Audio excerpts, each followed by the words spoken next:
यशोमती मैया के नंद लाला। नारायण हरि, नारायण हरि।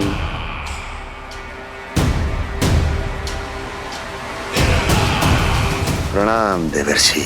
किस योजना में कितना लाभ है और कितनी हानि, यह आंकलन करते करते थक गए होंगे मथुरा नरेश। देवर्षि, आज मेरा ध्यान कैसे आ गया आपको? आप तो सदैव ही मेरे ध्यान में रहते हैं महाराज कंस। सत्य तो यह है कि मथुरा में जो भी हो रहा है मुझसे छिपा हुआ नहीं है। मैं जानता हूं कि आप किसी भी असुर को वृंदावन क्यों ना भेजें, और वो असुर कितना भी शक्तिशाली क्यों ना हो, कृष्ण का सामना नहीं कर पाता। या तो पराजय स्वीकार करके आपके पास लौट आता है, या तो फिर वीर गति को प्राप्त हो जाता है।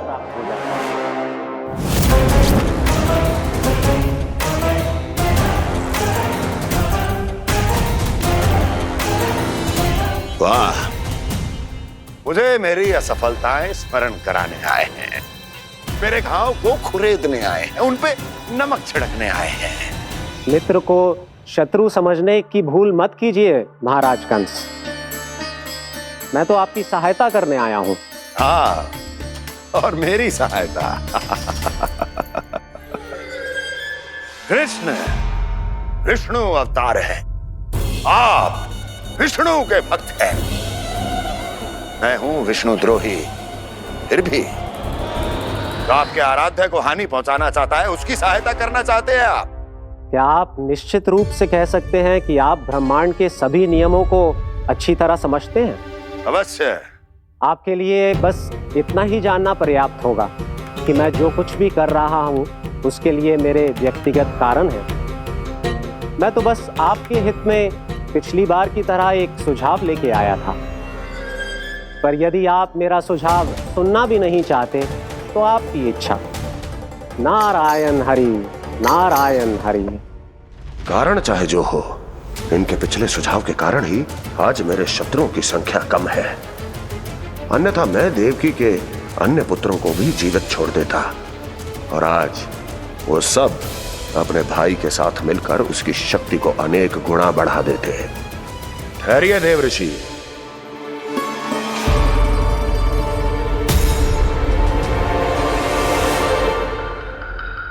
बताइए, क्या सुझाव है आपके पास? मेरे सुझाव का नाम है कालिया नाग।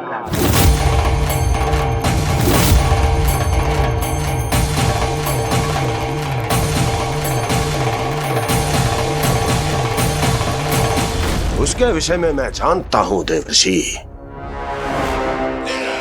तो समस्या ये है कि मैं स्वयं उससे मिलने नहीं जा सकता, उससे भेंट नहीं कर सकता। उस कृष्ण की हत्या के लिए उसको वृंदावन जाने के लिए तैयार नहीं कर सकता। तो मत जाइए उसके सामने, और ना उसे भेजिए कृष्ण के सामने। हर बार आप किसी न किसी असुर को अपने शत्रु के क्षेत्र में भेजते हैं, जहां शत्रु उसका सामना करने के लिए पूरी तरह से तैयार होता है और आपका असुर मारा जाता है। इस बार शत्रु को युद्ध स्थल चुनने का अवसर मत दीजिए महाराज। इस बार योजना का जाल ऐसे बुनिए कि कृष्ण स्वयं उसके पास जाने के लिए विवश हो जाए। कालिया नाग स्वयं काल है, मृत्यु का दूसरा नाम है। उसके विष का उपयोग अपने लाभ के लिए कीजिए महाराज। वैसे कालिया के विष की अधिकता का अनुमान तो होगा ही आपको।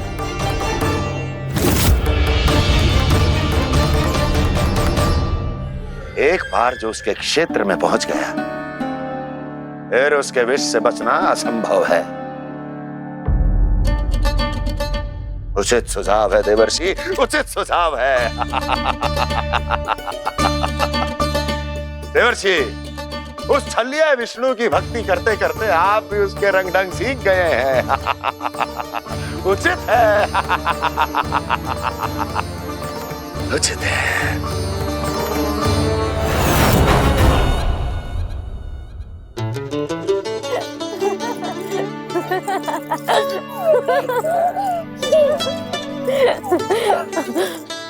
बस बस, बहुत आनंद ले लियो लल्ला। बस अब दूध पी ले। ठहर ठहर, गर्म है। जी ले ले।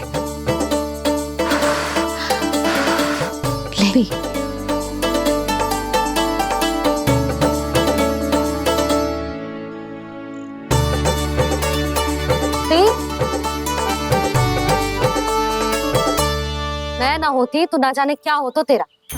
अपने आप दूध भी ना पी सकते है, भावला कहीं का। आपकी इस प्रेम के लिए तो मैं धरती पे आया हूँ मैया। मैं भी यही सोच रहा हूँ यशोदा कि तुम ना होती तो मेरा क्या होता। इसी बात पे थोड़ा दूध और कजू खाने को दे दो। अरे मैं तो भूल ही गई। तनिक ठहर जाओ जी दूध पी लेना तो आपके लिए भी कछु ले आती।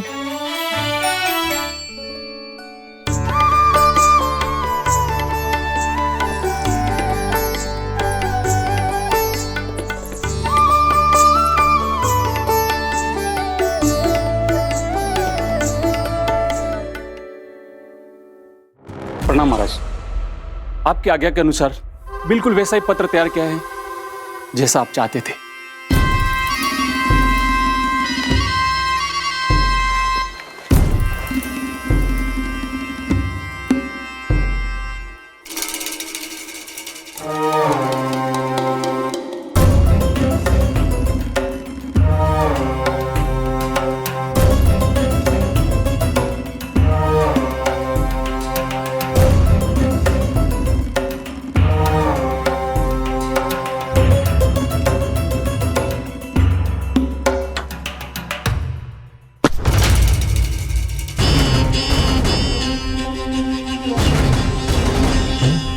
कृष्ण जन्म से लेकर आज तक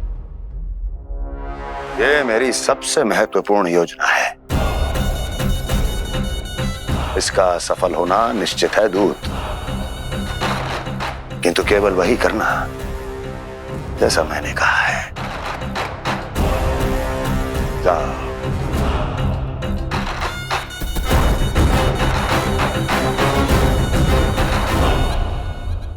कान्हा,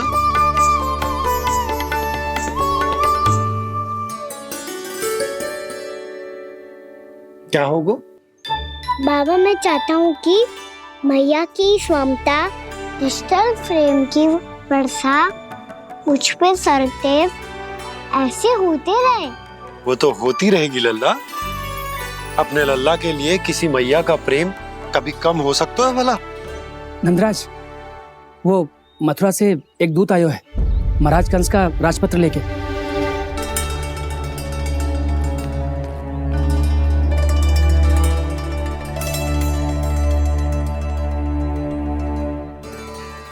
कान्हा अब क्या करने वाला है?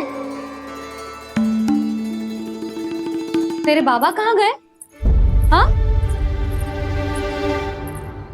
कंस मामा का खेल आरंभ हो गया है, पर मैया वो सब सुनेगी तो व्यर्थी चिंतित हो जाएगी।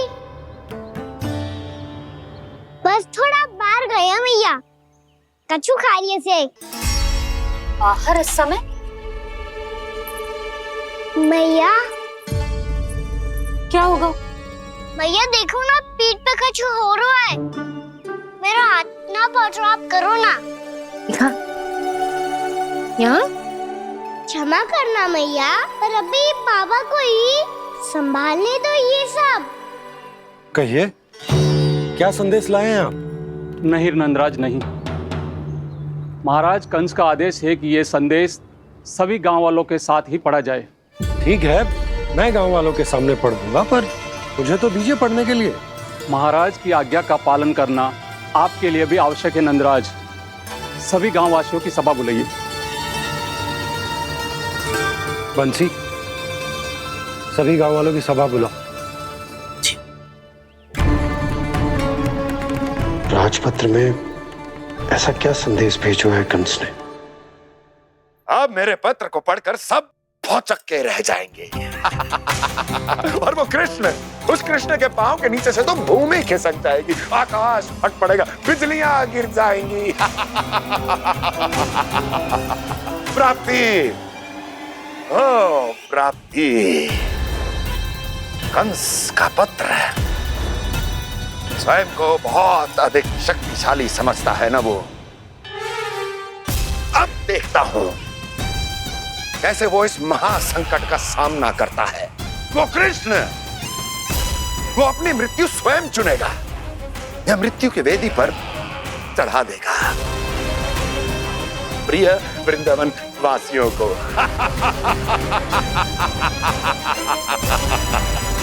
अब आएगा आनंद प्राप्ति, अब आएगा आनंद। सबको इकट्ठा करवा के ही पढ़वाएगो। अवश्य ही कोई विशेष संदेश दिया होगा कंस ने। मैं भी यही सोच रही हूँ सुलक्षणा जीजी, कछु ना कछु तो विशेष है, पर जे हो क्या सकता है?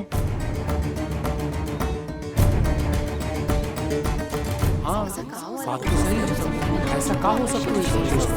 सभी गांव वासियों के सामने कहा जाए, कछु तो विशेष अवश्य लग रहे हैं। बाहर इतना कोलाहल क्यों हो रहा है? मैया, मैया, अब क्या होगा? मैया देखो ना, सर पे कछु हो रहा है।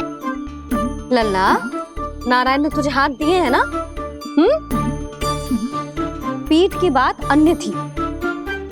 अपने सिर की सेवा स्वयं कर। सर पे तो हाथ पहुंच रहा है ना?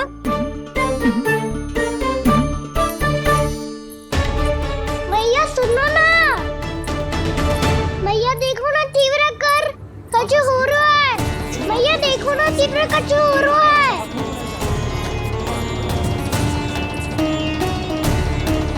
सब लोग आ चुके हैं, अपना संदेश सुनाइए आप। गोपराज नंद और सभी वृंदावन वासियों को सूचित किया जाता है कि मथुरा अधिपति और आप सभी के महाराज कंस ने कल सुबह भव्य पूजा का आयोजन किया है। इसके लिए राज्य को वृंदावन के क्षेत्र के निकट यमुना नदी के मध्य में खिलने वाले 1 कोटि कमल के पुष्पों की आवश्यकता है। इसीलिए आप सभी को यह आदेश दिया जाता है कि ये सभी कमल के पुष्प प्रथम पहर से पहले राजसभा में पहुंचा दिए जाए। इतने सारे पुष्प, वो भी प्रथम पहर से पहले कैसे हो सकते हैं? यदि आप ऐसा करने में असफल रहे तो इसे राज आज्ञा का उल्लंघन माना जाएगा और राजद्रोह के आरोप में आप सभी को कड़े से कड़ा दंड दिया जाएगा। स्मरण रहे, यदि कल की पूजा में इन 1 कोटि कमल के पुष्पों का ना पहुंचने के कारण कोई व्यवधान आया तो समस्त वृंदावन वासियों को दोषी माना जाएगा और पूरे गांव को निवासियों सहित धूल में मिला दिया जाएगा। कल प्रथम पहर तक का ही समय है आप सबके पास।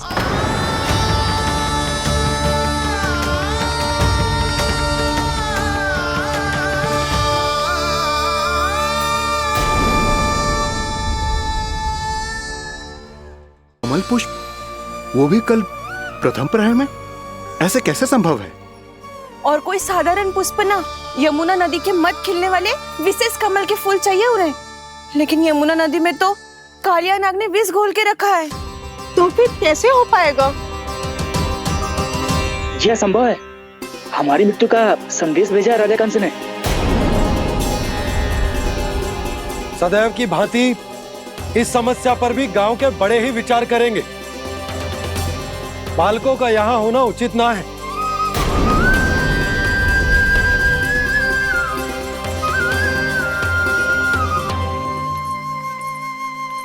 लल्ला, ले जे गेंद ले, जा अपने सखाओं के साथ खेल। सुबह उज्जवल, मधुमंगल वसंता, देखो मैया ने क्या दिया है। चलो खेले, बहुत आनंद आएगा आज।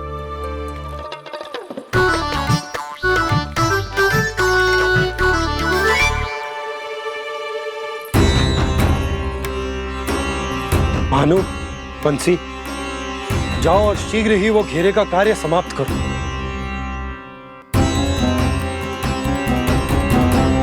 पर कछु ना कछु तो करना पड़ेगा ना। पर हम कर ही क्या सकते हैं? पुष्प लाने को और कोई उपाय है भी तो ना। मैं चला जाऊंगा जमुना जी में। वैसे भी मेरे जीवन के कितने दिन शेष बचे हैं। गांव के लिए, समाज के लिए कुछ करके मरूं, तभी तो शांति मिलेगी। ना काका, यदि आप उस विषैले जल में छलांग लगा भी दोगे, किंतु 1 कोटि कमल पुष्प एकत्रित कर पाना आपके लिए संभव ना है। इससे अच्छा है कि मैं चला जाऊं। यदि मैं मर भी गया तो मेरे पीछे रोने वाला कोई ना है। किसी को कहीं जाने की आवश्यकता ना है। गोप नरेश होने के नाते ये मेरा कर्तव्य है कि मैं आप सबकी रक्षा करूं। नंदराज, आपको जाना है तो जाओ। हरिया, काका, भैया सब चले जाओ। लेकिन आपको पता है वहाँ का जल कितना विषैला है। आप लोग एक क्षण भी जीवित नहीं रह पाओगे। फिर कैसे इकट्ठा करेंगे 1 कोटि कमल पुष्प? आप बात तो सही कह रही हैं शांति। उस दुष्ट कंस ने ऐसी मांग रख के हम सबको फंसा दी। हम में से कोई भी क्यों ना चला जाए और इस संकट का समाधान ना निकले को। कान्हा, बताना कौन सा खेल खेलें? गेंद पकड़ खेलते हैं। पर एक बात सुन लो सब, कोई भी तीव्र गति से ना फेंकेगा गेंद को। भैया ने फ्रेम बनाई है मेरे लिए। सब तैयार हो?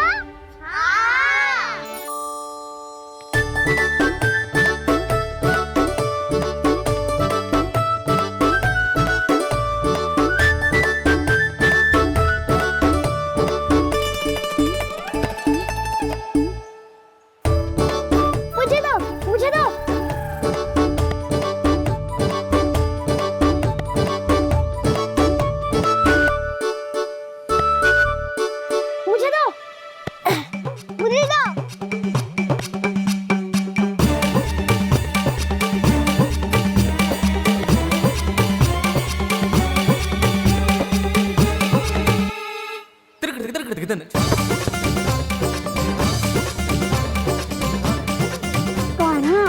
इतनी धीरे से फेंकेगो तो कैसे आनंद आएगो?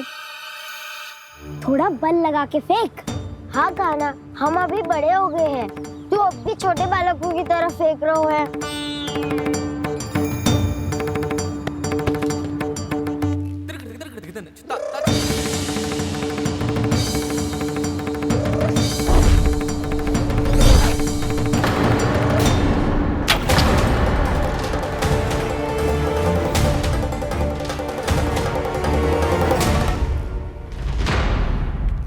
दीदी जी क्या करो कान्हा? गेंद तो डूब गई।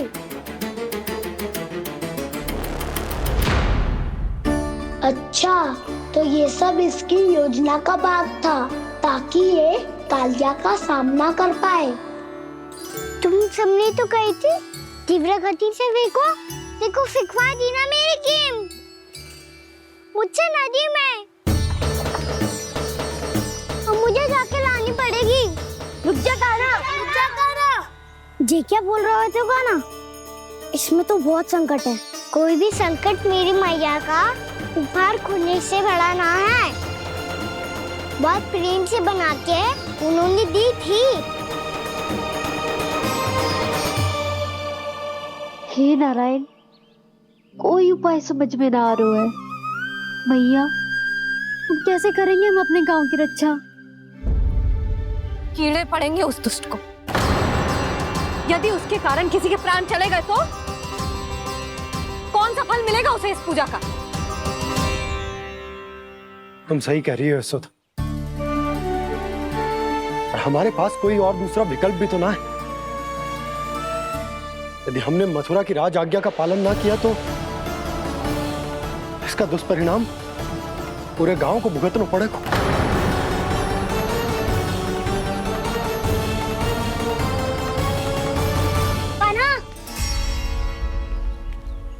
तुम्हें पता है कि तो भगवान है, दिव्य है, बहुत शक्ति है तुझमें।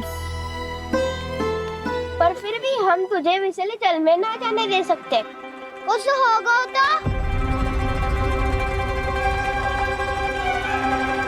तुम सब इतनी हट कर रहे हो तो ठीक है, ना जाऊंगा। गेंद कहाँ गिरी है, कितनी दूर गई है, ये तो देख लो, ताकि उसे बाहर निकालने का कोई उपाय ढूंढ पाओ।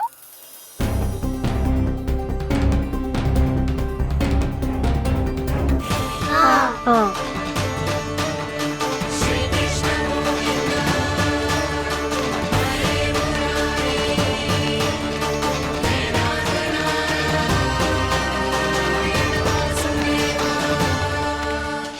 कान्हा की ये लीला तो समझ ही नहीं आ रही। पहले इसने देवश्री नारद को मथुरा जाकर कंस को भड़काने के लिए कहा, फिर स्वयं ही दुखी भी हो गया कि अब इसका रहस्य सबके सामने खुल जाएगा। और अभी स्वयं ही तो इसने कहा था कि गेंद बहुत महत्वपूर्ण है, फिर स्वयं ही उसे नदी के विसले जल में फेंक दिया।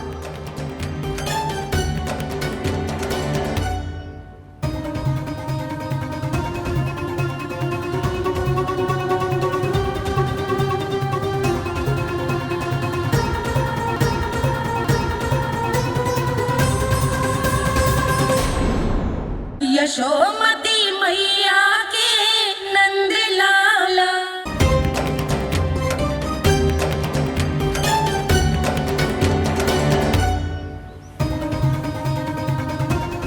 कान्हा तू ऊपर क्यों चढ़ रहा है? अरे ऊंचाई से देखूंगा तभी तो गेंद दिखेगी।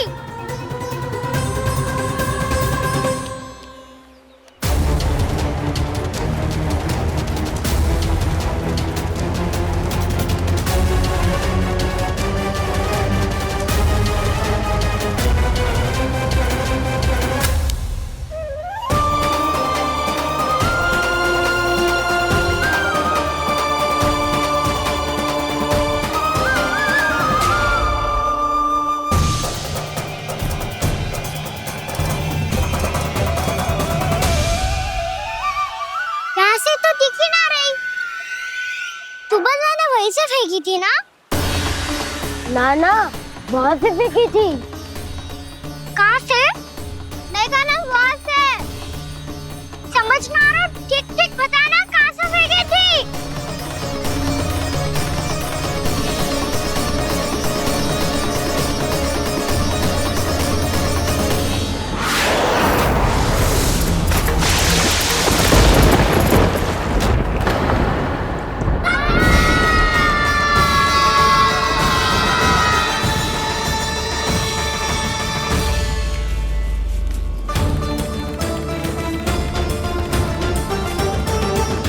कालिया नाग के क्षेत्र में जाकर कोई भी जीवित वापस ना लौट सको।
क्या किया कान्हा ने?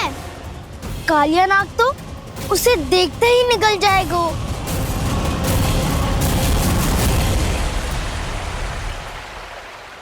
तो आरंभ से अब तक सब कुछ उसकी लीला का ही भाग था।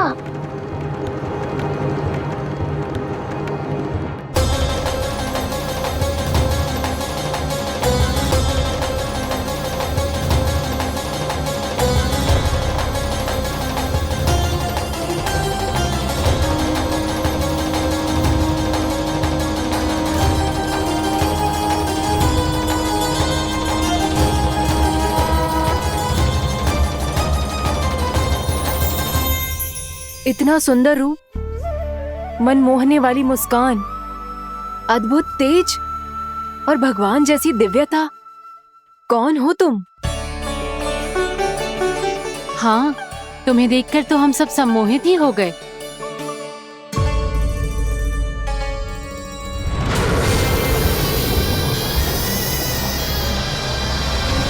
तुम जो भी हो बालक, वापस लौट जाओ।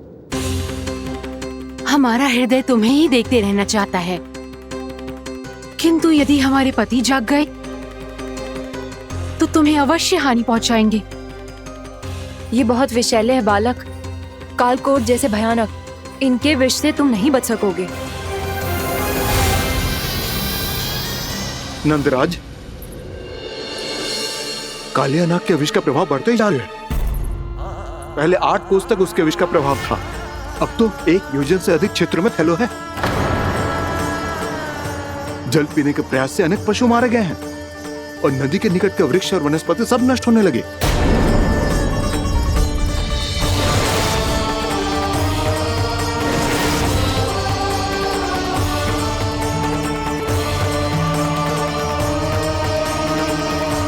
इनके विष की तीव्रता इतनी अधिक है बालक कि इनके संपर्क में आने वाले को तड़पने का भी अवसर नहीं मिलता। इनके विष की अग्नि क्षण भर से भी कम समय में प्राणवायु को जलाकर राख कर देती है।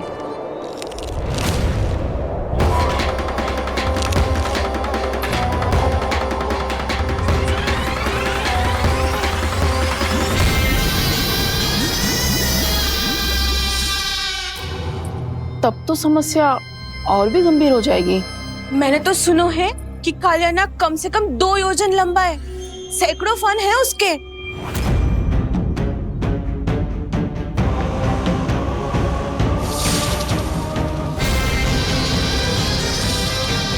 इसका अर्थ तो ये है कि हम दोनों ओर से फंस गए। एक और कंस को 1 कोटि कमल पुष्प देने जो कि कालिया नाग के क्षेत्र में पड़ते हैं, और दूसरी ओर उस कालिया नाग का विष यमुना जी के क्षेत्र में बढ़ता ही जा रहा।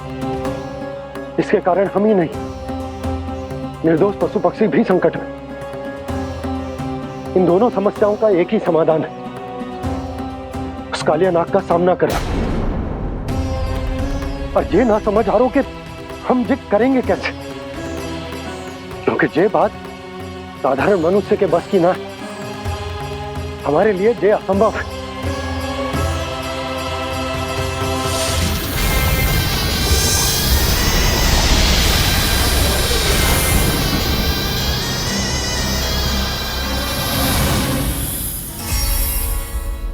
अब तो तुमने अपनी आंखों से भी देख लिया बालक, ये कितने विषैले हैं। नींद में भी विष उगलते हैं। इससे पहले कि तुम्हें कुछ हो जाए, चले जाओ यहाँ से, मान लो हमारी बात। आप सब मुझे जानती भी नहीं और फिर भी मेरी इतनी चिंता कर रही हैं आप। माँ की ममता भेदभाव नहीं जानती। तुम भी किसी के पुत्र हो और हम सब भी माँ हैं। एक माँ को हर बालक में अपनी ही संतान दिखाई देती है, इसलिए हम तुमसे विनती करते हैं, वापस चले जाओ, बचा लो अपने प्राण। मेरी चिंता मत कीजिए, मुझे कुछ नहीं होगा। होगा, अनर्थ होगा यदि ये उठ गए तो।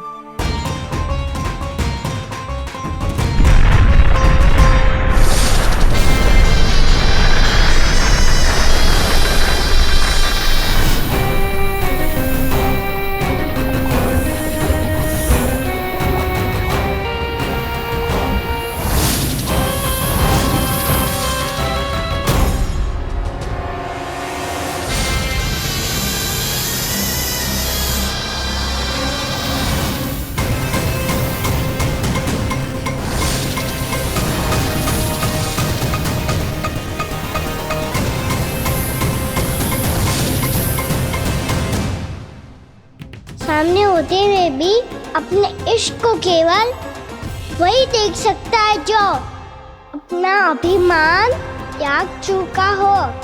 पर पूर्व जन्म में मेरा भक्त होने के नाते मेरा सत्य स्वरूप देख पाने में मुझे इसकी सहायता करनी चाहिए।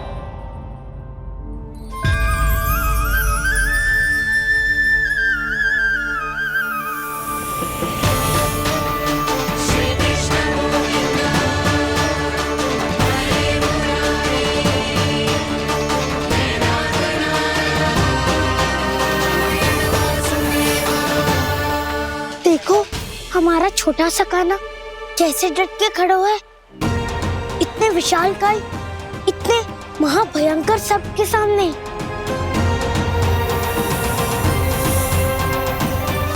ये कोई भगवान नहीं है जो इसके सामने हाथ जोड़ रही हो तुम सब।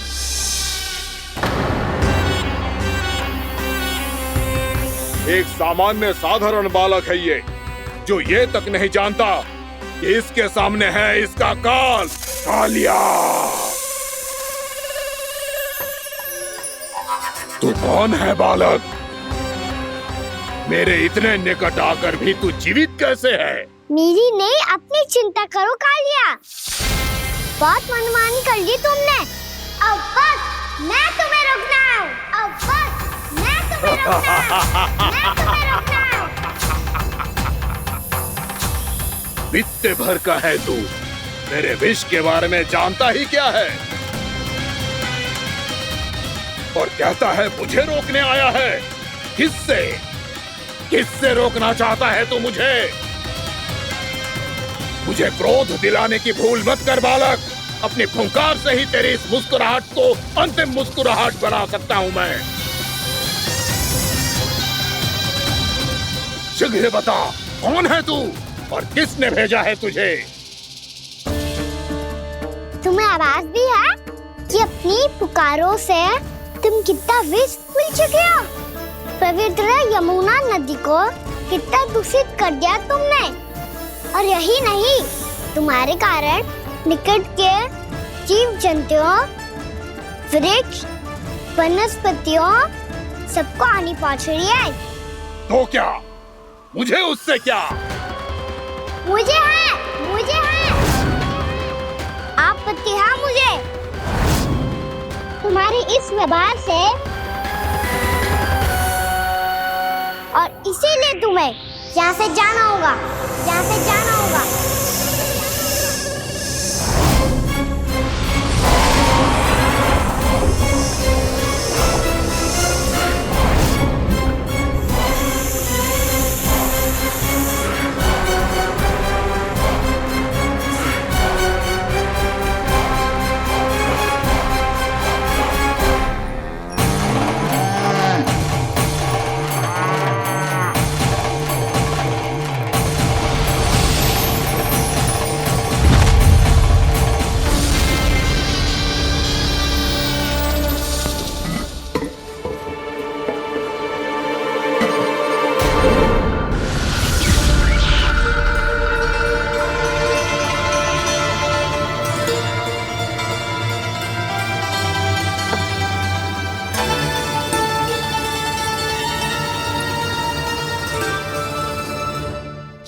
मुझे आदेश देने का साहस भी कैसे किया तूने? इस क्षेत्र को मैंने अपना राज्य बनाया है। मेरा परिवार रहता है यहाँ, और तू मुझे यहाँ से जाने के लिए कह रहा है? हाँ, क्योंकि तुम्हारे यहाँ रहने के कारण अन्य जीवों को हानि हो रही है, और मैं ऐसा नहीं होने दे सकता। मैं तो बस वही कर रहा हूँ जो एक सर्प का स्वभाव है। विष फैलाना स्वाभाविक है मेरे लिए। इसलिए मुझे चुनौती मत दे बालक। चुनौती तो मैं दे चुका हूँ कालिया। अब तो बस तुम्हें स्वीकार करनी है।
मैं भी चेतावनी दे रहा हूँ, यहाँ से चले जाओ, अपनी भूल को पहचानो कालिया, तुम जो कर रहे हो अनुचित है।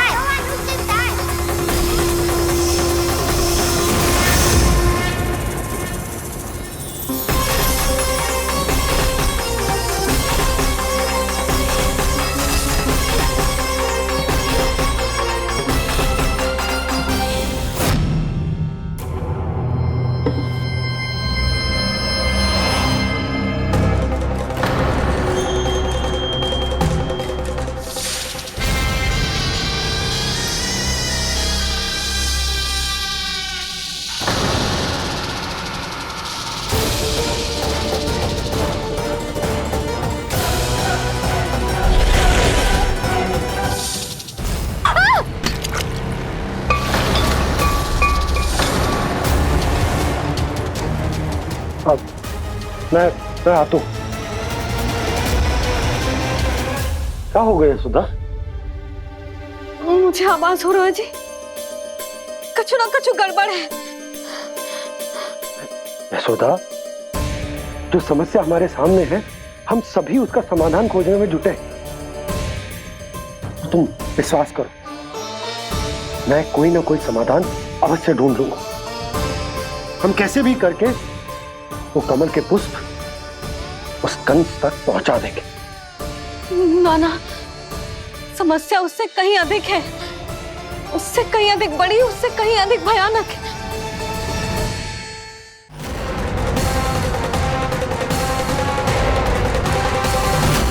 विस्की ये बूंद से ही सबके प्राण चले जाते हैं। इसने तो विस्की धारियां फेंकी है खाना पे। कान्हा कैसे बच्चे को अधिक विष से? इसका विष तो क्या, ये सर स्वयं भी छू तक नहीं पाएगा हमारे कान्हा को।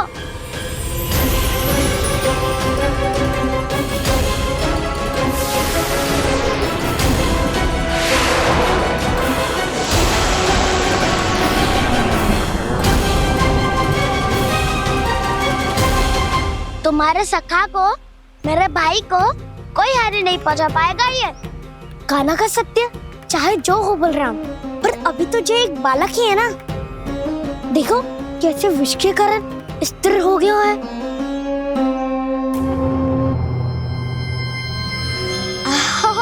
हाउ सर्फ ने कितनी आसानी से अपनी पूंछ से बांध लिया है। मुझे यहाँ से भगाना चाहता था ना तू? अब मैं तुझे दिखाऊंगा अपना सामर्थ्य। ये मूर्ख किसे बांधना चाहता है अपनी पूंछ में? उन्हें जिनका विस्तार सारे ब्रह्मांड में है, या उन्हें जो स्वयं अनंत है? पर देवराज, प्रभु ऐसा करने ही क्यों दे रहे हैं कालिया को? आप सब भूल रहे हैं देवगण, कालिया पूर्व जन्म में प्रभु का बहुत बड़ा भक्त था। उसी भक्ति का फल मिल रहा है अब इसे। वैसे भी भक्तों के मन का भाव सबल हो तो भगवान तो सहज ही बंध जाते हैं।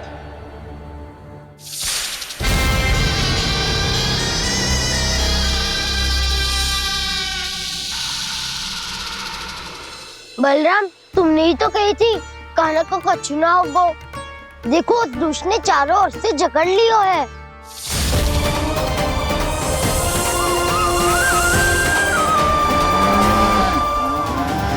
ये क्या कह रही हो तुम? सुधा जी, क्या हुआ? घबरा क्यों रही हो आप?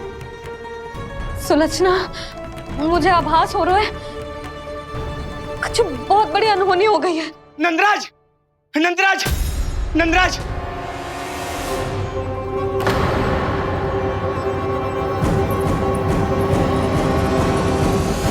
नंदराज, कान्हा ने जमना नदी में छलांग लगा दी है।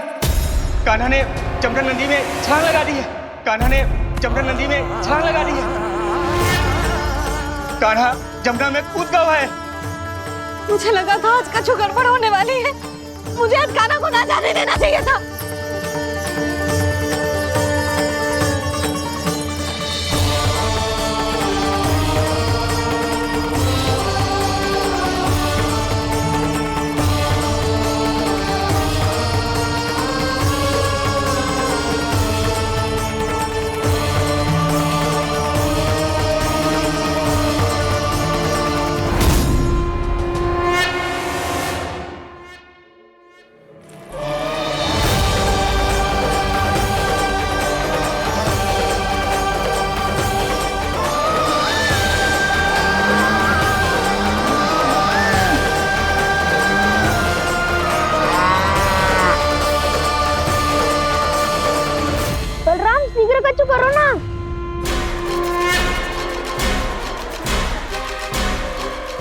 कुछ भी करो पर कान्हा को बचाओ।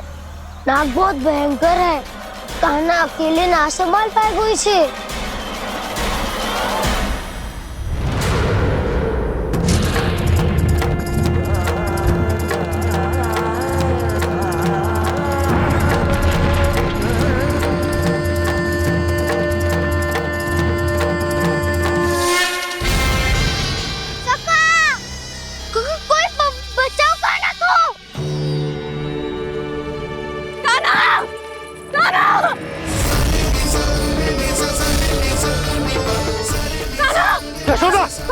यशोदा रुको। छोड़ दो मुझे, छोड़ दो मुझे।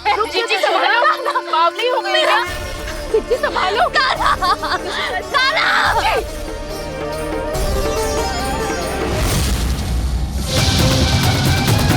यशोमती मैया के नंद लाला।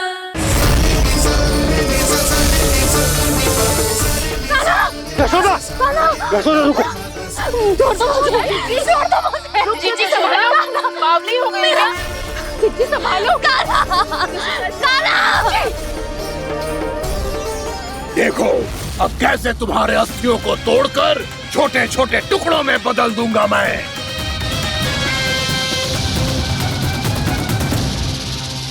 अगर आप जाओगी तो आप भी फंस जाओगी। अपने लल्ला के लिए मैं किसी भी संकट का सामना करने के लिए तैयार हूँ। छोड़ो ना यशोदा, हमें कोई और उपाय खोजना पड़ेगा। कोई और उपाय? आप देख ना रही मेरा कान्हा किस दशा में है। कान्हा मैया के वश में नहीं है, नहीं तो ये अपने लल्ला के लिए साक्षात काल का भी सामना कर ले। ये तो केवल कालिया नाग है। हे नागराज, आप मेरे प्राण ले लो पर कान्हा को छोड़ दो। ना नागराज, आप मेरे प्राण ले लो, मैं विरोध भी ना करूंगी। ना नागराज, आप मुझे मार दो पर मेरे कान्हा को छोड़ दो। ना ना ना ना नागराज, मेरे प्राण ले लो, हमारे कान्हा से क्या शत्रुता है आपकी? प्रभु के लिए जो प्रेम यशोदा मैया के हृदय में है, वही इन सभी गोपियों के हृदय में भी है।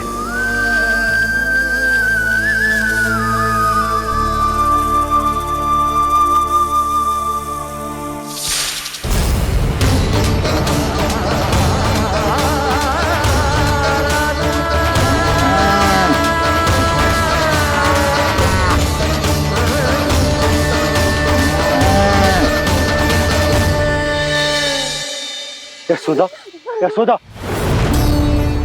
देखो इन गोपियों को, इन गैयाओं को, इन सब के मन में भी तुम्हारी भांति ही ममता भरी हुई। वो सब भी कान्हा से उतना ही प्रेम और स्नेह करती है, उतनी ही ममता से भरी हुई है जितनी कि तुम। तो तुम ही सोचो, जिसके साथ इतनी ममता और इतना स्नेह, इतना प्रेम, उसका कोई क्या कर सकता है? उस कालिया नाग का विष इस सब आशीर्वादों के सामने कछु न है। कछु करो जी। उसे बोलो वो मेरे प्राण ले ले, मेरे कान्हा को छोड़ दे। यशोदा,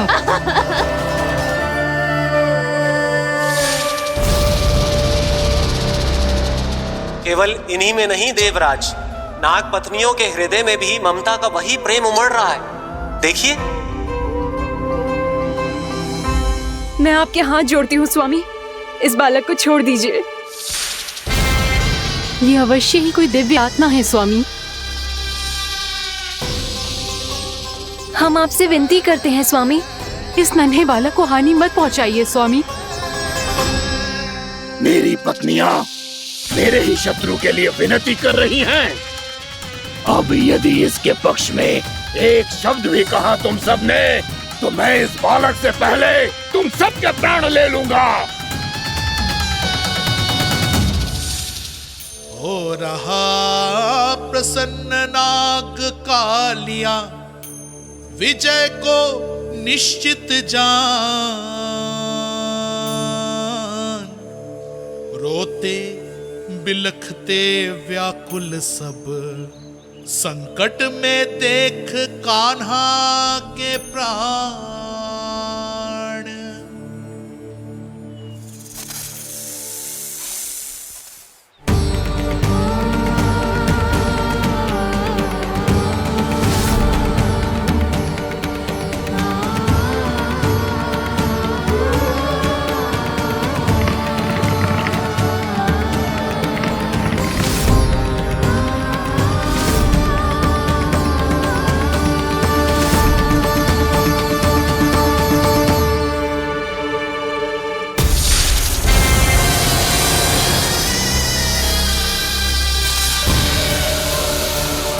कुछ करो जी, मेरे लल्ला को बचा लो, कोई तो कुछ करो। जीजी संभालो जीजी ना। यशोदा, यशोदा तुम शांत हो जाओ, मैं कान्हा को वापस लेकर आऊंगा, मैं रक्षा करूंगा उसकी। ना नंदराज, नंदराज नहीं, कम से कम आप तो समझो नंदराज, कालिया के पास आप जाओगे तो आप भी फंस जाओगे।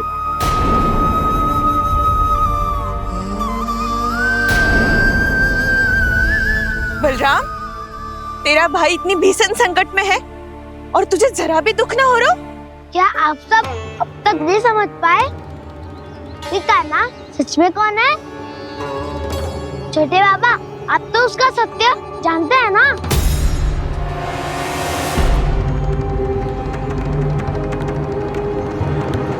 मानता हूँ कि आप सब कान्हा के रहस्य के बारे में नहीं जानते, पर क्या उसके जन्म से आज तक घटी एक से बढ़कर एक विचित्र घटनाओं को भी भूल गए हैं आप सब? भूल गए हैं कि कैसी पूतना जैसी राक्षसी उसका कुछ बिगाड़ नहीं पाई, कैसे तरनावती जैसा भयानक राक्षस उसे एक खरोच भी नहीं दे पाया था।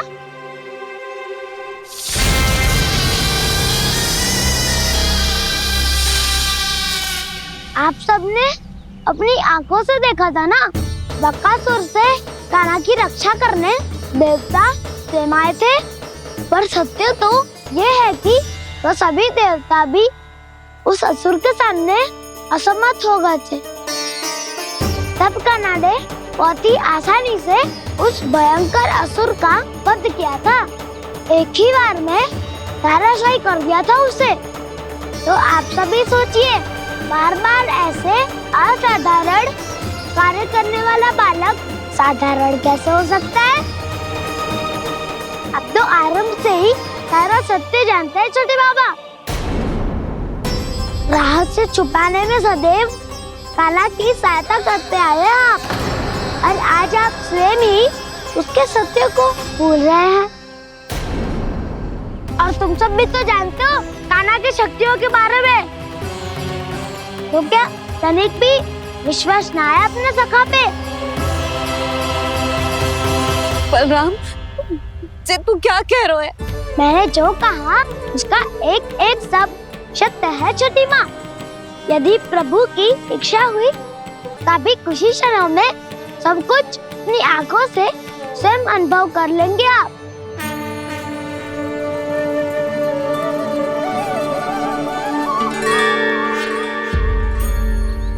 शांताकारं भुजगशयनं पद्मनाभं सुरेशं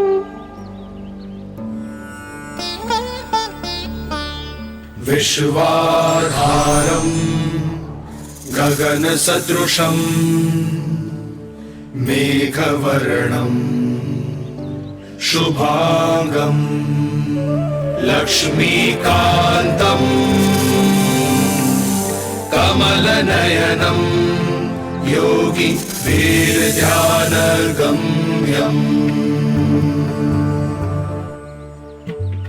वन्दे विष्णुं भवभयहरं सर्वलोकैकनाथम्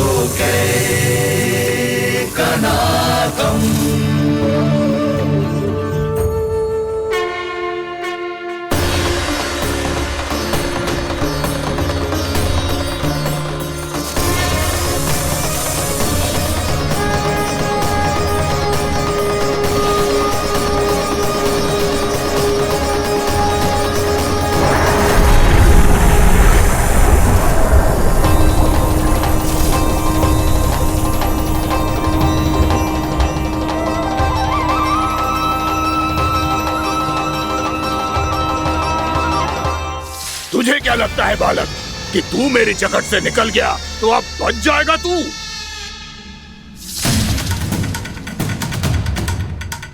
मेरे विष से अपनी प्राण रक्षा करने में सफल रहा, मेरी जगत से भी छूट गया, पर मेरे दंश से नहीं बच पाएगा।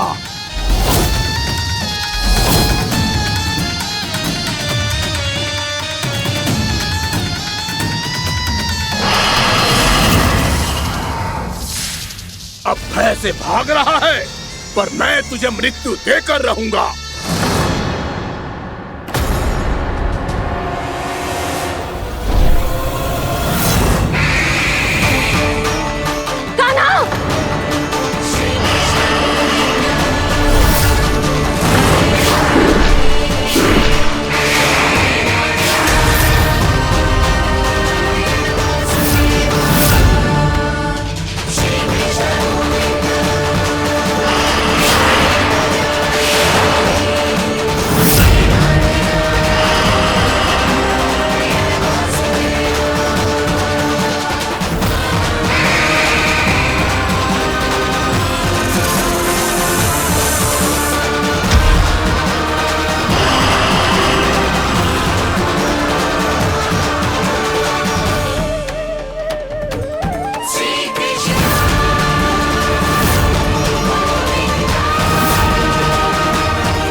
मेरा नन्हा सा कान्हा कितनी देर भाग पाएगा?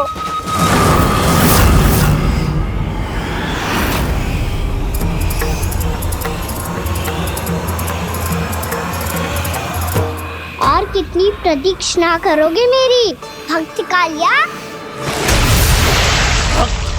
भक्त नहीं, काल हूं मैं तेरा।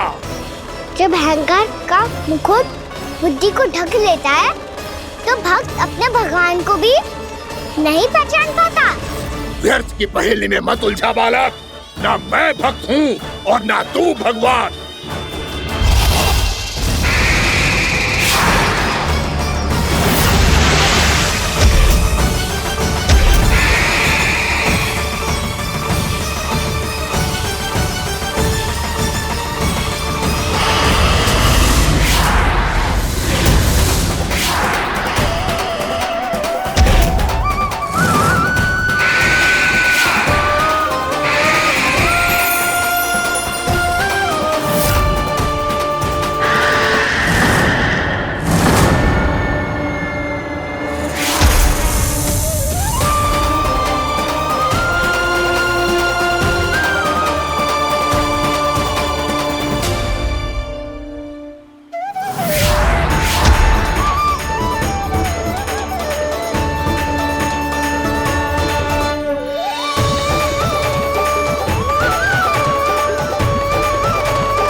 उसे छूकर कालिया नाग का हलाहल जैसा विष भी चरणामृत बन गया है और यमुना जी के जल में फैल चुके विष के प्रभाव को भी नष्ट कर रहा है।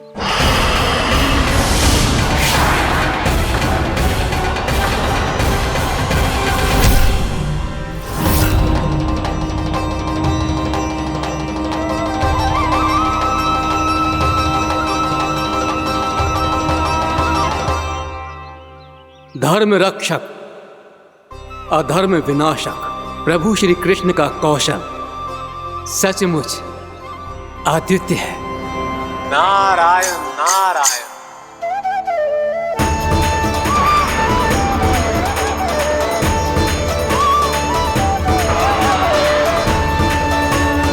मेरा भाग तुम्हारे भीतर के अहंकार का प्रतीक है कालिया। अब तुम्हारा अहंकार, तुम्हारा अर्पण मेरे पाँव के नीचे है और तुम्हारी पूंछ अर्थात तुम्हारे प्राण मेरे हाथ में।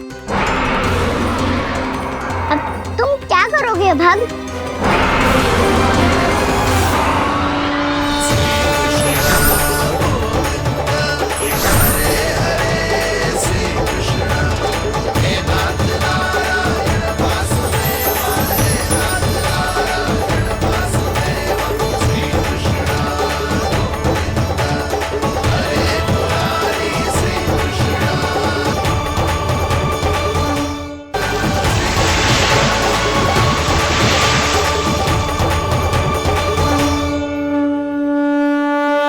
प्रभु, भले ये आपको पहचानने में असमर्थ हो, पर हम सब ने आपको पहचान लिया है।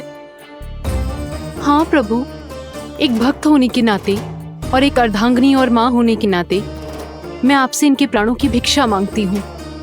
अपनी कृपा दिखाइए और इन्हें क्षमा कर दीजिए। आपके लिए मित्र और शत्रु में कोई अंतर नहीं प्रभु। उसी तरह आपकी कृपा और दंड में भी कोई अंतर नहीं। दोनों दया ही तो हैं, अकारण ही किसी को प्राप्त नहीं होती। हमें विश्वास है कि हमारे पति को मिला ये दंड कोई अभिशाप नहीं है, आपका वरदान है। ये सत्य है प्रभु कि इनसे बहुत से पाप हुए हैं। इनके विष से बहुत सारे जीव जंतु को हानि पहुंची है, पर अब आपके चरण इनके शीश पर पड़ गए हैं। ऐसी कृपा तो बड़े बड़े महान महात्माओं को भी दुर्लभ है, और इन्हें प्राप्त हुआ तो अवश्य ही ये किसी महान पुण्य का ही फल है। हे प्रभु, उन्हीं पुण्य कर्मों की शक्ति का आह्वान कर मैं आपसे विनती करती हूँ, इन्हें प्राण दान दीजिए। मैं अपने इस भक्त को क्षमा अवश्य करूँगी देवियों, यदि ये अपने अहंकार को त्याग कर मुझे पहचान ले तो।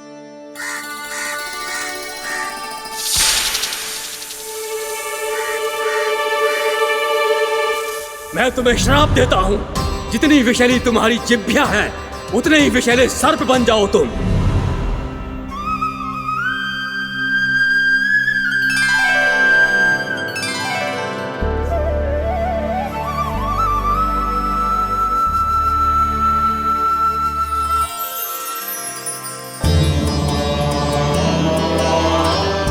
नारायण, मुझे क्षमा कीजिए नारायण। मैं तो आपका परम भक्त था, किंतु मैं आपको पहचान नहीं सका। इसका दंड तो मुझे मिलना ही था, किंतु मैं अब प्रायश्चित करना चाहता हूं। इसके लिए यदि आप मेरे प्राण भी ले लेंगे तो भी मुझे कोई दुख नहीं होगा। मैं अपना जीवन, मृत्यु और अपना अस्तित्व सब कुछ आपको समर्पित करता हूं। मैं तुम्हारे क्रोध के कारण श्राप मिला, जिसे विशाल सर्प के रूप में तुम्हारा जन्म हुआ, और सर्प का तो स्वभाव है विष फैलाना। इसीलिए तुम्हें दंड नहीं दूंगा मैं, सिर्फ सभी अपराधों का पश्चाताप कर लिया। इसीलिए मैं तुम्हें क्षमा करता हूँ कालिया।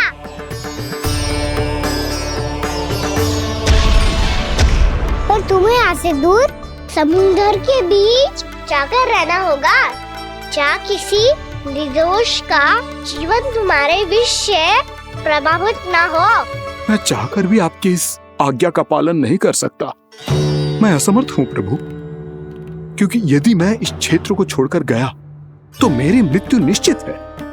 आपसे क्या छुपा है प्रभु? आप तो जानते हैं कि सर्प जाति और आपके वाहन गरुड़ के बीच अनंत शत्रुता चल रही है, जिसका प्रारंभ नागों के द्वीप नागालय से हुआ था। उस द्वीप पर छोटे जीवों को निगल जाने के लिए सर्प थे, और गरुड़ को सर्पों का स्वाद बहुत प्रिय था। इसलिए वो बार बार नाग द्वीप जाने लगा था। पर इस कारण पूरी सर्प जाति उससे आतंकित हो गई थी। इसलिए जब भी गरुड़ वहाँ पहुँचता तो सभी सर्प छिपने लगते। जब गरुड़ को इसका आभास हुआ तो उसे बड़ा क्रोध आया और वो उत्तेजना में भरकर सर्पों का शिकार करने लगा। भूख ना होने पर भी उन्हें मारने लगा। अब सर्पों के प्राण हरना उसके लिए खेल बन गया था। इस भीषण समस्या का समाधान ढूंढने के लिए पूरी सर्प जाति महान सर्प वासुकी के सामने इकट्ठी हुई। हे महान वासुकी, हमारी सहायता कीजिए। नागद्वीप पर गरुड़ ने आतंक मचा दिया है। पहले तो वो हमें अपना भोजन बनाता था, लेकिन अब हम उसके खेल का साधन बन चुके हैं। भूख हो या ना हो, जब तब आकर वो हमारे प्राण हर लेता है। अनुचित हिंसा के इस प्रथा का आरंभ सर्पों ने ही किया है। पहले आप सबने पूरे द्वीप पर अधिकार कर लिया, फिर आहार के साथ साथ आनंद के लिए भी आप सभी ने निर्दोष जीवों की हत्या की। और जब सृष्टि का संतुलन बनाए रखने के लिए गरुड़ आपको अपना आहार बनाने आया तो आप सब अपने प्राणों की रक्षा के लिए छिपने लगे। तो फिर गरुड़ का उत्तेजित होना तो स्वाभाविक ही था। नागनाथ, जो हमने अन्य जीवों के साथ किया वही अब हमारे साथ हो रहा है, परंतु ये भी तो सृष्टि के संतुलन के विरुद्ध ही है ना? अवश्य है, इसलिए मैं गरुड़ से चर्चा करूंगा। धन्यवाद प्रभु।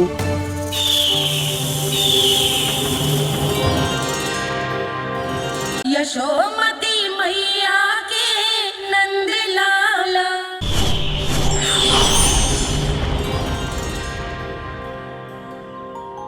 श्री नारायण के वाहन पक्षीराज गरुड़, मैं संपूर्ण सर्प जाति की ओर से आपसे एक निवेदन करने आया हूँ।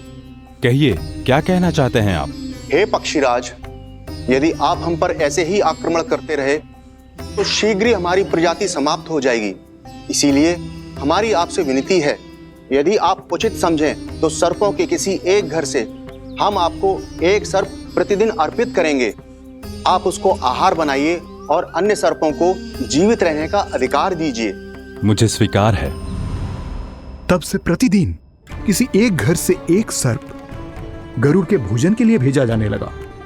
समय के साथ मेरे घर की भी बारी आई, परंतु मैंने एक बहुत बड़ी भूल कर दी। समय आ गया है स्वामी, आज गरुड़ के आहार के लिए इसे चुना गया है। कौन है यह गरुड़ और क्यों दूं मैं इसे कोई भेंट? स्वामी, सभी सर्प राज्यों और गरुड़ के बीच में यही समझौता हुआ है, हमें इसका सम्मान करना ही होगा। मैंने कोई समझौता नहीं किया, मैंने कोई वचन नहीं दिया और ना ही मैं किसी गरुड़ से भयभीत होता हूँ। यदि इस राज्य में किसी को सर्पों को अपना आहार बनाने का अधिकार है तो वो केवल मुझे है। अब से गरुड़ को दी जाने वाली हर भेंट मुझे दी जाएगी, महाविषधारी महान नागराज कालिया को। यह और कुछ नहीं, मेरा अभिमान था प्रभु, और ये मेरे इस जन्म की सबसे बड़ी भूल थी, क्योंकि फिर जब गरुड़ को इस बारे में पता चला तो। कालिया, अभिमान में आकर तूने अपने काल को ललकारा है। जिस कालिया के नाम में ही काल छिपा है, तू उसे ललकारने का दुस्साहस कर रहा है गरुड़। स्वयं को भगवान विष्णु का वाहन कहता है तो वाहन का ही कर्म कर। स्मरण रख, इस धरती के सर्वश्रेष्ठ योद्धाओं के लिए भी मैं मृत्यु का दूत हूँ। विनाश काले विपरीत बुद्धि। तो जैसे मूर्ख सदा इस युक्ति को सार्थक करते आए हैं, अपने विनाश को आमंत्रण किया है तो अब भोग।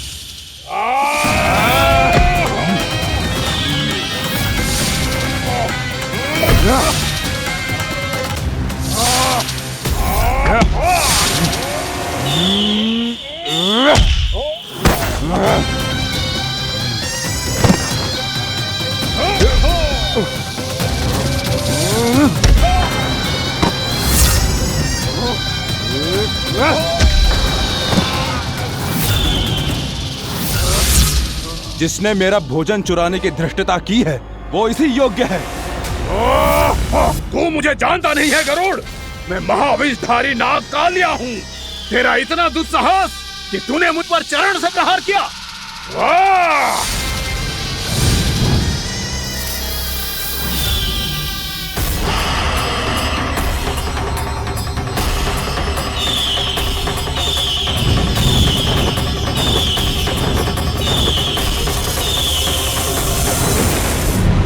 मैं अपने अभिमान में भूल गया था कि गरुड़ मुझसे कहीं अधिक शक्तिशाली है। इसलिए अपने प्राणों की रक्षा करने के लिए मैं एक स्थान से दूसरे स्थान भागने लगा। नदियां, पर्वत, यहां तक कि मैंने सागर भी लांघ डाला, पर मैं जहां भी जाता गरुड़ के रूप में मेरा काल वहीं आ जाता। इसीलिए मृत्यु की आशंका से भयभीत होकर मैं अपने बड़े भाई मां कद्रू के प्रथम पुत्र अनंत शेषनाग से राय लेने चला गया। भैया, मैं यहां आपसे आपकी सहायता लेने आया हूं। मेरी एक छोटी सी भूल के कारण यह गरुड़ मेरा पीछा कर रहा है। मुझे हर समय हर स्थान पे ढूंढते रहता है। यदि उसने मुझे ढूंढ लिया तो वो निश्चित ही मेरे प्राण ले लेगा। मुझे कोई ऐसा स्थान बताइए जहां मैं अपनी पत्नी और अपनी संतानों के साथ शांति से रह सकूं। तुम यमुना नदी के किनारे वृंदावन क्षेत्र में जाके वास करो कालिया। गरुड़ वहां प्रवेश नहीं कर सकता क्योंकि उसे ऋषि सोबरी का श्राप मिला हुआ है।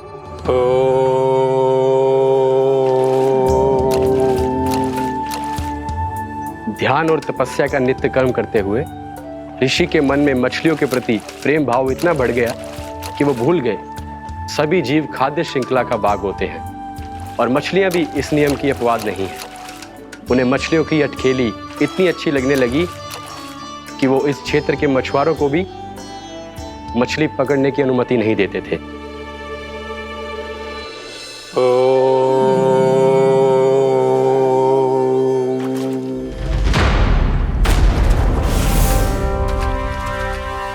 उस दिन वो उस पक्षी को नहीं रोक पाए, पर तब से सावधान रहने लगे। यहां तक कि अपने साधना से भी अधिक ध्यान वो पक्षियों पर केंद्रित करने लगे। ठहरो! इसी क्षण अपनी चोंच में पकड़ी इस मछली को छोड़ दो। तुम्हें इन मछलियों का आहार नहीं करना चाहिए पक्षीराज। ये तो खाद्य श्रृंखला का नियम है ऋषिवर। यदि मैं इनका आहार नहीं करूंगा तो कोई और पक्षी कर लेगा। मैं अपने आनंद या प्रतिशोध के लिए इनके प्राण नहीं ले रहा। ये तो बस मेरा भोजन है। पर यह मेरा तपस्या स्थल है। तुम यहाँ शिकार करके मेरी साधना में विघ्न नहीं डाल सकते पक्षीराज। यदि आपकी यही इच्छा है तो मैं आज के बाद यहाँ नहीं आऊंगा।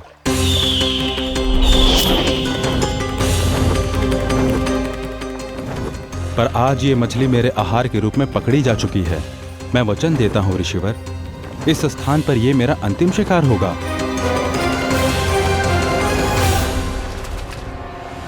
आज के बाद यदि तुमने वृंदावन की निकट उड़ान भी भरी तो तुम सैकड़ों टुकड़ों में फटकर मारे जाओगे पक्षीराज। ये मेरा श्राप है।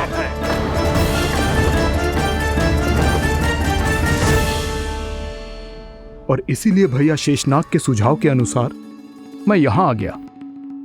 पर अब यदि मैं कहीं और जाऊंगा तो मेरे प्राण नहीं बचेंगे प्रभु। डिस्टेंट रहो कालिया।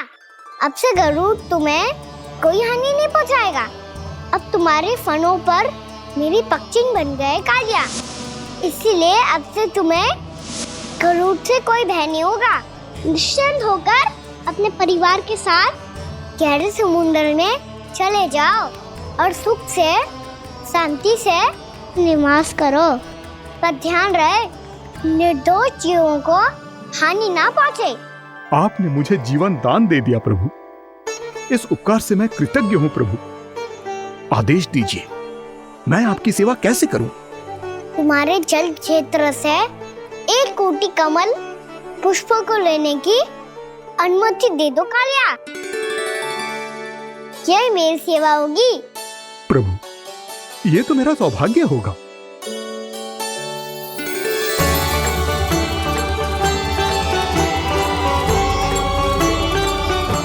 एक कोटि के स्थान पर हम 3 कोटि कमल पुष्प ले आए प्रभु। मैं तुम्हारी सेवा भाव से प्रसन्न हुआ कालिया। रमनाक द्वीप पर चले जाओ ताकि तुम्हारे कारण फिर कभी किसी निर्दोष जीव को हानि ना पहुंचे और न ही तुम्हारा विष मेरे प्रिय यमुना नदी के जल को दूषित कर पाए।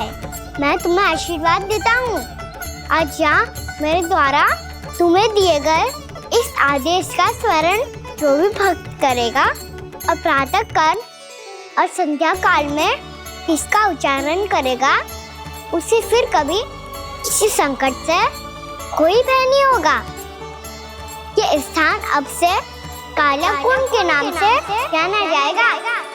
यहाँ पर स्नान करने वाला और देवताओं को इस क्षेत्र से जल का अर्घ्य देकर प्रसन्न करने वाला भक्त यदि मेरा स्मरण करके पास रखेगा तो वो अपने सभी पापों से शीघ्र ही मुक्त हो जाएगा।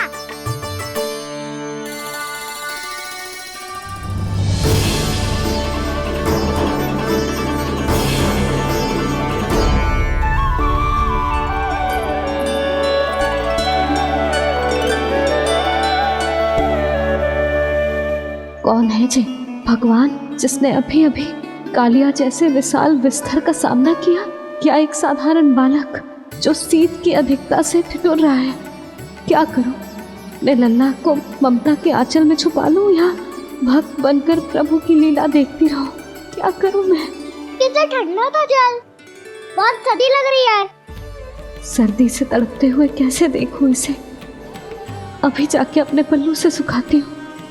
हृदय से लगा के स्नेह की आंच दूंगी तो सर्दी पल भर में छूमंतर हो जाएगी।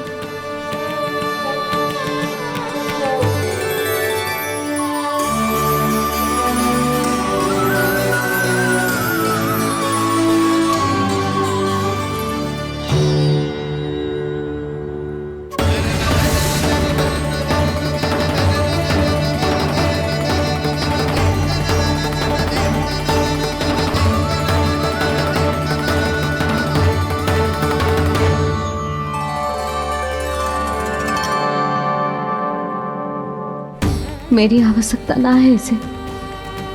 ये तो सच्ची में भगवान ही है जिसकी ठंड दूर करने के लिए स्वयं द्वादश आदित्य प्रकट हो गए हैं।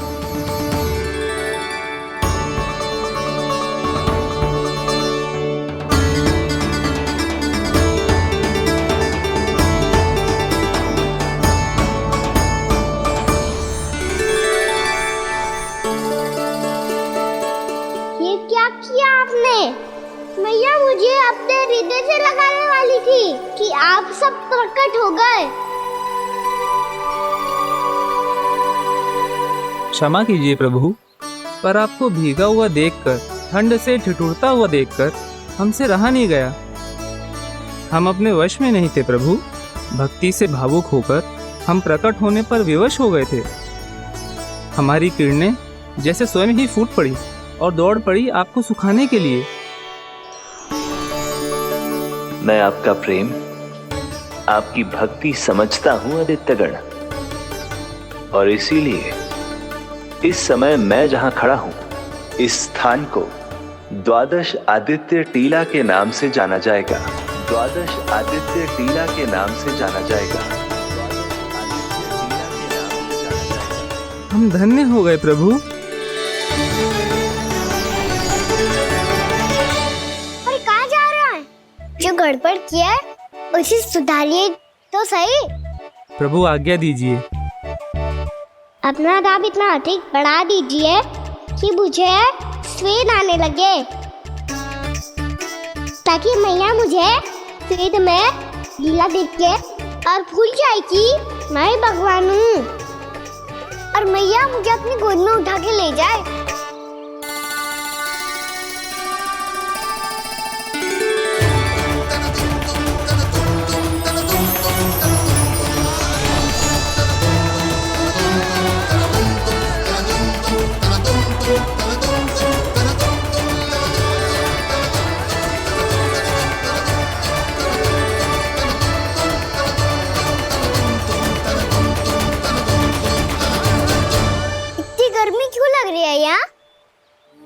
स्वेद की एक बूंद भी आती थी तो मैं अपना आंचल लेकर पहुंच जाती थी इसके पास। जानती ही नहीं थी कि चेतु स्वयं वायुदेव को आदेश दे सकते हैं कि वो बहने लगे और उसका सारा स्वेद सुखा दे। वायुदेव की आवश्यकता नहीं है मैया, मुझे आप ही चाहिए लगता है जिस बात का भय था वही सत्य होने लगी है। भैया मेरे भगवान रूप को भूल नहीं पाएगी और अब मेरे लिए उनसे सत्य छुपा कर रख पाना कठिन हो जाएगा। कृष्णा कृष्णा हरे कृष्णा कृष्णा कृष्णा मुरली मनोहर कृष्णा गोपाला गोविंदा हे दामोदरा।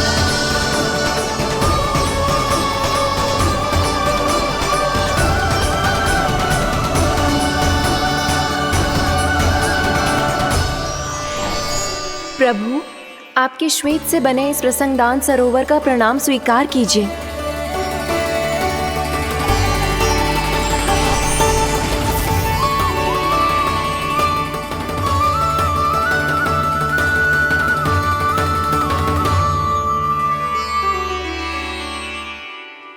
ओहो, इस चमत्कार को देखकर भैया को और भी अधिक विश्वास हो जाएगा कि मैं भगवान ही हूँ।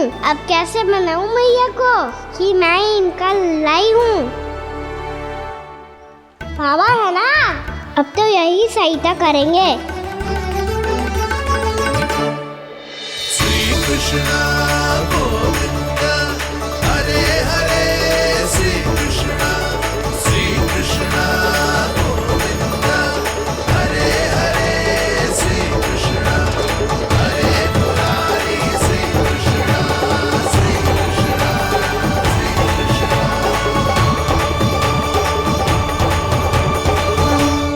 ओए कोटी ना, मैंने तो 3 कोटी कमल पुष्पों का प्रबंध कर दिया है और चिंता करने की आवश्यकता ना है।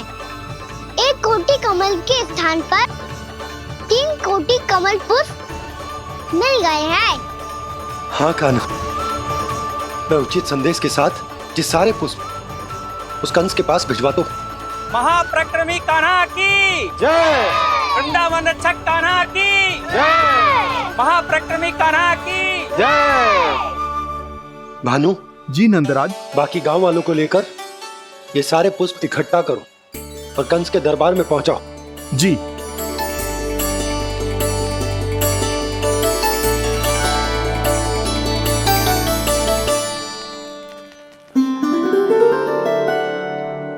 मैया, कौन हो तुम?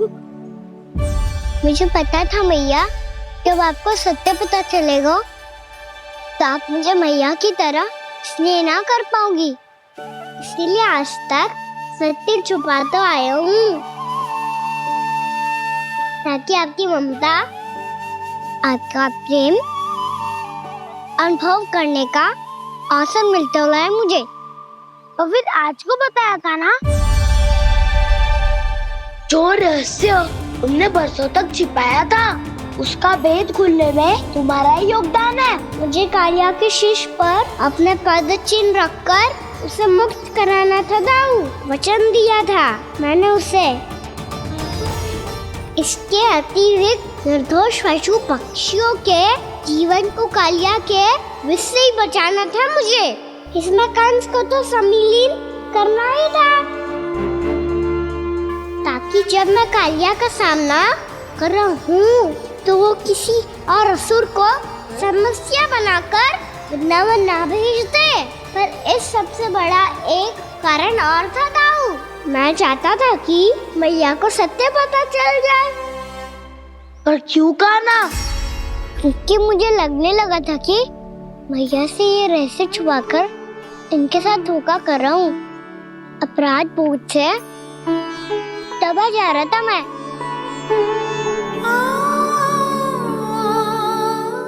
जो सत्य आपको, बाबा को, सभी को पता है, यहाँ तक कि मेरे सखा भी जानते हैं, वो सत्य मैंने मैया से छिपाया केवल इसी लोभ में कि मुझे इनकी ममता प्राप्त होती रहे। पर ऐसा करके मैं अपने से निस्वार्थ प्रेम करने वाली मैया को धोखा दे रहा था। आप ही बताओ दाऊ, जो इस संसार में